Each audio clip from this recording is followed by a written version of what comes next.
Selamat pagi dan salam sejahtera kepada Tuan Pengerusi Majelis, barisan hakim yang arif lagi bijaksana, serta guru-guru dan rakan-rakan sekalian. Wahai kawan-kawan, mari dengar cerita kisah maling kundang. Kawan-kawan, tanpa berlenga-lenga lagi, jom dengarkan cerita saya. Di sebuah kampung, hiduplah seorang ibu yang bernama Mande Rubaya.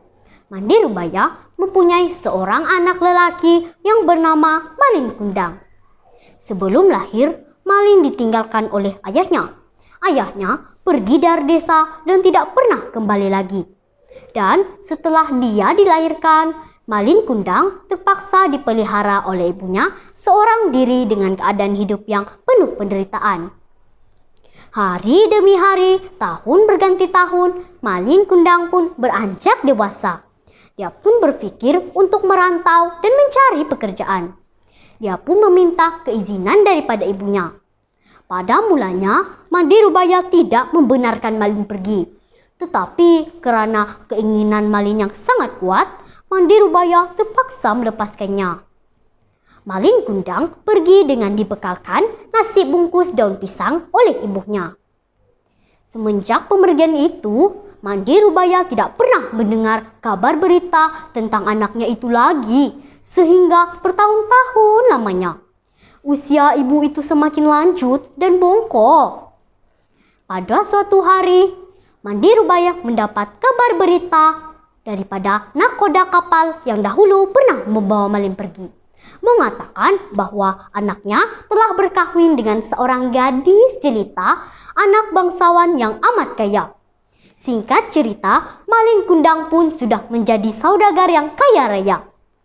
Tetapi, walaupun Malin Kundang sudah menjadi saudagar yang kaya raya, dia telah lupa dengan ibunya yang berada di kampung. Suatu hari, istri Malin menanyakan siapakah ibu Malin dan di manakah tempat kelahirannya. Malin Kundang pun tak ingin mengecewakan istrinya. Dia pun segera mengajak istrinya ke kampung asalnya. Warga kampung pun berpusu-pusu datang ke tepi pantai untuk melihat sebuah kapal besar yang berlabuh di situ. Mande Rubaya juga tidak ketinggalan. Dia juga melihat kapal yang sangat besar itu. Kapal siapakah itu? Oh, itu kapal anakku, Malin Kundang. Sementara itu, Malin Kundang mengenali ibunya dari kejauhan. Tiba-tiba timbul perasaan malu untuk mengakui bahwa itu ibunya. Malin Kundang segera menyogok warga kampung dengan uang yang sangat banyak. Warga kampung bersetuju. Mereka bersetuju menerima suapan daripada Malin Kundang. Ketika melihat anaknya Malin Kundang berada di depan matanya, Mande Rubaya berasa sangat gembira. Dia pun berlari dan mendekati Malin sambil memanggilnya dan hendak memeluk Malin. Tetapi malangnya, Malin Kundang menafikan Mande Rubaya adalah ibunya.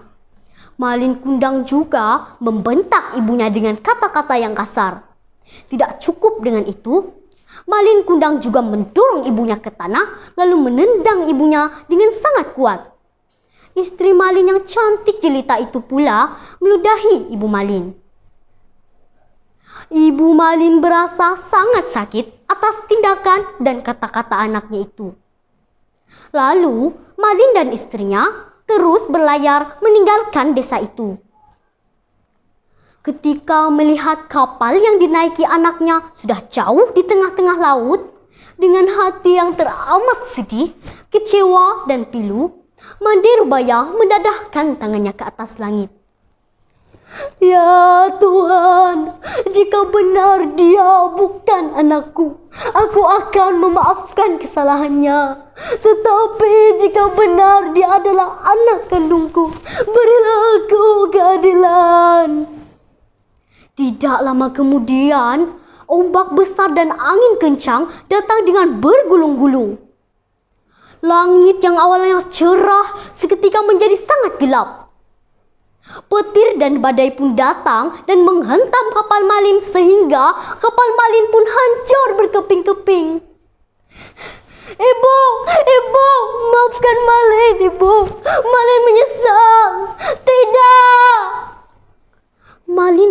kepingan-kepingan kapal pun telah bertukar menjadi batu. Ibuku tercinta, ada sesaat tanpamu, apa jadinya aku? Maaf, hati saya terasa sedikit terusik. Jadi kawan-kawan, pengajaran yang kita dapat dari kisah ini, janganlah kita derhaka terhadap orang tua kita. Janganlah kita seperti kacang lupakan kulit. Di samping itu, kita hendaklah menjauhkan diri daripada rasuah supaya kita tidak menzalimi diri dengan masyarakat. Orang Cina, orang Melayu, sangat elok kalau dilihat. Jangan derhaka terhadap ibu, nanti hidup tidak berkat. Sekian, terima kasih.